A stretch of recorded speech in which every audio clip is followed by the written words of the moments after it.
ഇന്ന് വെറും 5 മിനിറ്റ് കൊണ്ട് നമുക്ക് ഒരു പരിപ്പ് കറി എങ്ങനെ ഉണ്ടാക്കാമെന്ന് നോക്കാം. ഞാൻ ഇതിനെടുത്തേക്കുന്നത് മൂങ് ദാലാണ്. മൂങ് ദാൽ ഒരു അരക്കപ്പ് മൂങ് ദാൽ ഒരു 2 മണിക്കൂർ കൂത്ത് വെച്ചിട്ട് ഞാൻ 2 വിസിലടുപ്പിച്ച മൂങ് ദാലാണ് ഈ താറാക്കി വെച്ചിരിക്കുന്നത്. പിന്നെ ഇത് എളുപ്പപ്പണി ആയതുകൊണ്ട് ആദ്യം തന്നെ വെളിച്ചെണ്ണ ഒഴിച്ചു, കടുക് പൊട്ടിച്ചു, അങ്ങോട്ട് ഒരു കാ ടീസ്പൂൺ ചെറിയ ജീരകം ഇട്ടു. അത് കഴിഞ്ഞൊരു ചെറിയ ഉള്ളി 2 അരിഞ്ഞിട്ടു, കറിവേപ്പിലയും ഇട്ടു.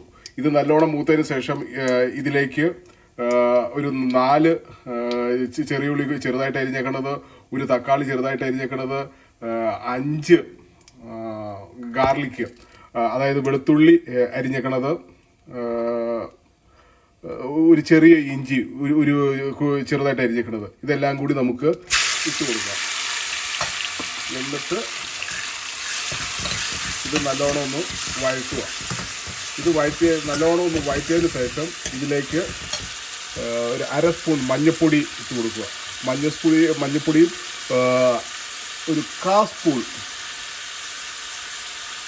കായപ്പൊടിയും 1 സ്പൂൺ ചതച്ച വറ്റൽമുളകും ആവശ്യത്തിന് ഉപ്പും ചേർത്ത് ഇളക്കിയതിന് ശേഷം നമ്മുടെ പരിപ്പ് ഇങ്ങോട്ട് ഇട്ട് ഒഴിച്ചിട്ട് ഇളക്കിയെടുത്ത് കഴിയുമ്പോഴേക്കും നമ്മുടെ പരിപ്പ് കറി റെഡിയാവും. അങ്ങനെ വെറും 5 മിനിറ്റ് കൊണ്ട് നമ്മുടെ പരിപ്പ് കറി റെഡി ആയിരിക്കുന്നു. ഒന്ന് ട്രൈ ചെയ്ത് നോക്കുക. ഇത് നല്ലൊരു പരിപ്പ് കറിയാണ്. എളുപ്പത്തിൽ വെറും 5 മിനിറ്റ്. അങ്ങനെ നമ്മുടെ 5 മിനിറ്റും കൊണ്ട് തയ്യാറാക്കിയ പരിപ്പ് കറി റെഡി ആയിരിക്കുന്നു. ഇത് നല്ല സ്വാദിഷ്ടമായിട്ടുള്ള പരിപ്പ് കറിയാണ്. ഇത് നിങ്ങളൊന്ന് ട്രൈ ചെയ്ത് നോക്കുക. ഇത് നമ്മുടെ വൈറ്റ് റൈസിൻ്റെ കൂടെ, അതായത് ബസ്മതി റൈസിൻ്റെ കൂടെയോ സോണ മസൂരിയുടെ കൂടെയോ കഴിക്കാൻ വളരെ സ്വാദാണ്. ട്രൈ ചെയ്യുക. Thank you.